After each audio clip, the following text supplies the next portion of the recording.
keynote address and performance of your famous songs.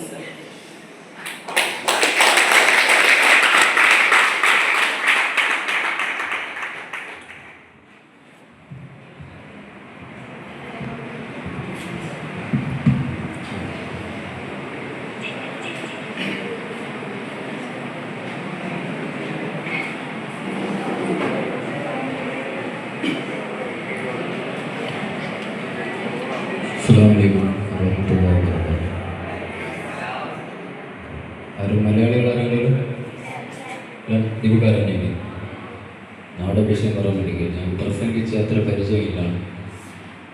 ഞാൻ എല്ലാ പരിപാടിയിലും ആദ്യം മൈക്കിട്ട് ചൊല്ലുന്നത് പറച്ചിലൊന്നും അറിയില്ല. പാട്ട് എത്രയുള്ള പാടും. നിങ്ങൾക്ക് മടിയായ ചൊല്ലിയാൽ മതി, നിർദ്ദേശിച്ച് ഞാൻ പോകും. പിന്നെ ഞാനിവിടെ വരാനും നമ്മളെ മഹത്തായി പരിപാടിയിൽ സംബന്ധിക്കാനും കഴിഞ്ഞതിൽ ആരൊക്കെയാണ് നിമിത്തങ്ങളായത് അവർക്കൊക്കെ എൻ്റെ ഹൃദയാന്തരങ്ങളിൽ നിന്ന് ഒരുപാട് സ്നേഹം അറിയിക്കുകയാണ്.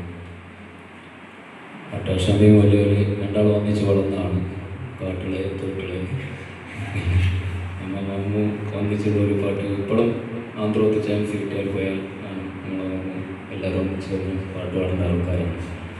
അപ്പോൾ അവരുടെ ഇപ്പോൾ നേരിട്ടിപ്പോൾ ഒരുപാട് കാലങ്ങൾക്ക് ശേഷമാണ് നമ്മളിപ്പോൾ കാണുന്നത്. പക്ഷെ അത് അവർ തിരക്കില്ലാത്തൊരു നാടൻ മനുഷ്യനാണ്. ഞാൻ ഒരു പെയിൻ്റെല്ലാം അടിച്ചു കാണുന്ന ഒരാളാണ്. അപ്പോൾ ഇപ്പം ഇങ്ങനെ ആയിട്ട് ഇപ്പം തിരക്കില്ലാത്ത ആൾ തിരക്കാക്കിയാണ്. അപ്പോൾ അത് ഫറവാൻ കാരണം എന്ന് കഴിഞ്ഞാൽ വിദ്യാർത്ഥികളെന്നുണ്ടെങ്കിൽ ഞാൻ കൂടുതൽ പഠിക്കാത്ത ആളാണ്. 7ാം ക്ലാസ് വരെയാണ് ഞാൻ പഠിച്ചത്. പക്ഷേ ഇപ്പം ഞാൻ എൻ്റെ അനുഭവങ്ങളിലൂടെ ഞാൻ മനസ്സിലാക്കിയത് കഠിനാധ്വാനം എന്നുള്ള ഒരു സാധനം ഇല്ലാണ്ട് നമ്മൾ എവിടെയും എത്തില്ല. അധ്വാനം ഇല്ലാണ്ട് ഞാൻ ഒരു 38 വർഷം പാടി മതിലിനക്ക് ഓലക്ക് കടലും അവിടെ ഇവിടെ എല്ലാം കറുപ്പത്തെല്ലാം വച്ചിങ്ങനെ പാടിയാണ് ഞാൻ ഇപ്പം ഇങ്ങനെ വരുന്നത്. ഞാൻ പണ്ടേ നമുക്കൊരു പബ്ലിസിറ്റി ആഗ്രഹിക്കാത്ത ഒരാളാണ്. പിന്നെ നമ്മൾ പട്രോമാർ 14ാം രാവ് ഇതെല്ലാം ഉള്ള ആ സമയത്ത് എന്നെ മൂത്തവന്മാരും തിരക്കറിയണം അതിലേക്ക് എന്നെ പോകാൻ ചുരുപ്പാടുമായിട്ടാണ്. నాకు അത്രയെല്ലാം വലിയ താല്പര്യമില്ലാത്ത ഒരാളാണ്. നമുക്ക് ഇതുപോലെ ആശിക്കങ്ങളുടെ ഇടയിൽ സ്കൂളുകളുടെ ഇടയിൽ നിന്ന് പാടാനും അവരെ കൂടി വെച്ച് പാടാനാണ് എനിക്ക് ഏറ്റവും ഇഷ്ടം.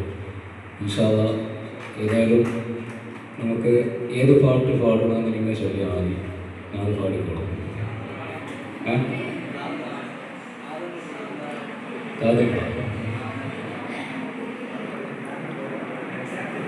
ഏതോ വാനിലിരുന്നേരാ കിളി പാടും